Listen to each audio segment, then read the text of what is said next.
Hey Barb, it's time for 10 minutes with Barb and Ron. We have two great guests. Barb, would you like to have the honors? Oh, it's exciting. Barb Chantilly Green. And I know our viewers will remember that we've had both Loui and Beth on separately. And now the dynamic duo has come together to share some of the exciting things that they're up to. So I'm going to hand it over to you guys to introduce yourselves. Sure. If you want to start. Sure. I'm Beth Stark, and I am a UDL enthusiast. And my location and where I run my consulting business for inclusionary practices and UDL implementation for international schools is right here in Dresden, Germany. And I'm Loui Lord Nelson. I'm an author, a podcaster, a researcher. I like doing anything with UDL. And I happen to be here in Dresden, Germany, working with Beth right now, but I'm from Indianapolis, Indiana. Awesome. You know that, Ron, the hardest part of getting this together was figuring out the time difference and making sure that we all got on the Zoom link at the right time. Ron even sent me a little text, it's time. So awesome. Ron, first question. Oh my goodness. You know, first of all, for the audience that's watching, I think I just want to make it clear that Loui and Beth are doing international work with Universal Design for Learning. A lot of times when we talk to folks, it's either like within the United States or within Ohio, but man, they're just truly international. So could you start us out with maybe, I have a question about the USAID. Sure. So I've had the good fortune of working alongside USAID for a few years now. They essentially put a stake in the ground and said, hey, we're going to have Universal Design for Learning in all of our education activities throughout all of the countries that we serve. And this is by, I want to say 2026. I'm hoping I got that right. And so there are about, last I understood, about 64 countries that are served. These are low middle income countries. And it is understood that Universal Design for Learning could do a lot just to help move forward inclusive education practices on behalf of all learners. And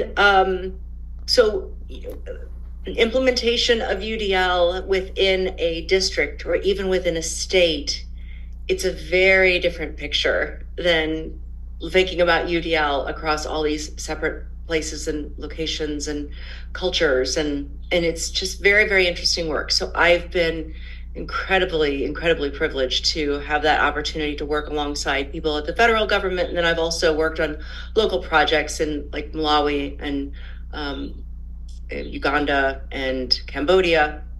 And so most recently, though, I was part of a team out of Encompass. They're an implementing partner. And I and others authored what's called a guidance note. But this is, the guidance note is titled, I have it right here, Incorporating Principles of UDL into Education Activities Guidance Note. And then there are also questions that go along with that are a separate document. And why this document is so important is it's now really the primary deep document that missions, and so missions are people, bodies, the government, the embassy, and then everybody else involved can read this to get themselves started with understanding, what is this thing, and what are some things other people are doing, and what are some ways that we can get started with this.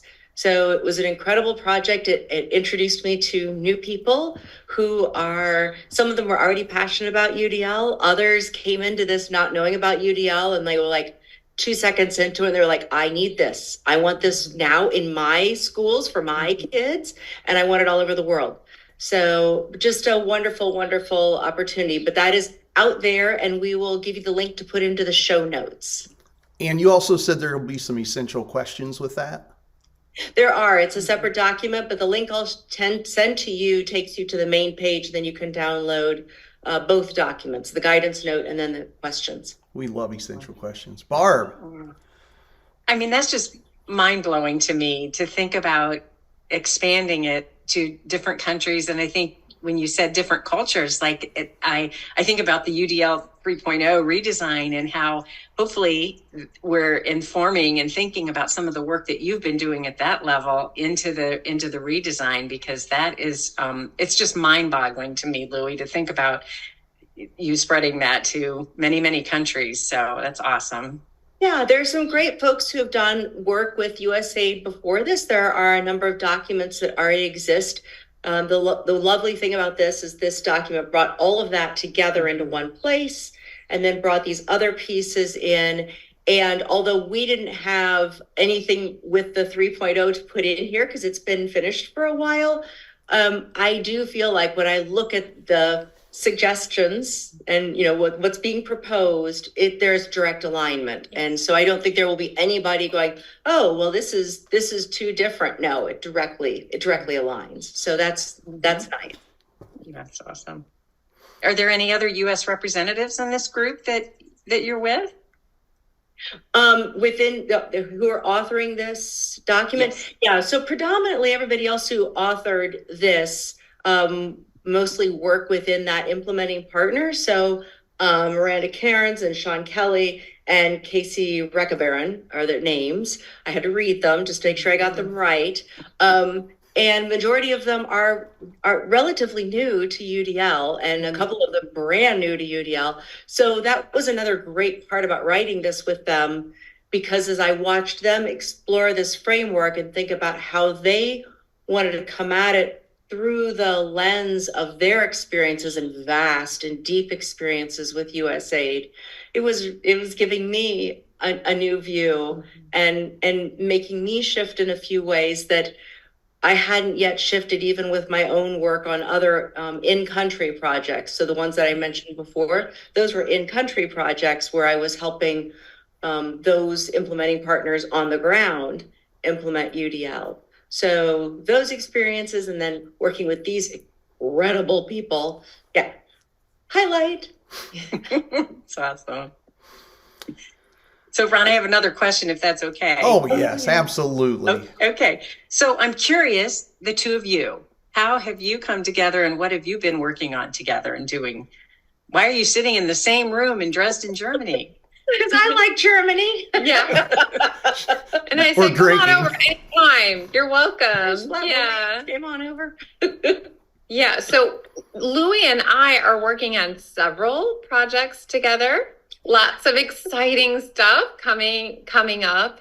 And of course, we've been in the same network for quite some time. And we, of course, share a love of the UDL framework. And we also both are really dedicated to expanding the scope of universal design for learning. And as an international educator, who, of course, I was born in the States, but I'm very much dedicated to the community of international educators throughout the world.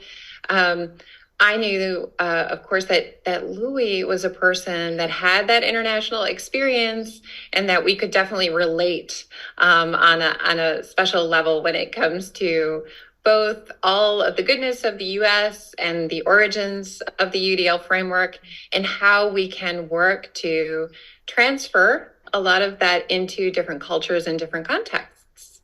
So we have a lot in common and we have a lot of fun. Yeah. So we've got 1 minute left. However, we've got some good news. We have some good news. We're going to do a part 2. Okay, super. Yeah, we're going to do a part 2. So in a minute, we're going to bring this one to an end, and then we'll come back with a part 2. So we have like 45 seconds left. Barb, is there anything else you'd like to ask that's really quick? No, I just want to say I'm inspired because sometimes day to day we're trying to implement UDL, and then I think about how you're at the macro level, like spreading it internationally, and it's just it's inspirational, really. Like keeps me going, gives me hope. Thank you. Does me too. And for part 1, Ron's out. Okay. Barb's out. See you guys at the next one. Yeah, thank you so much. See you.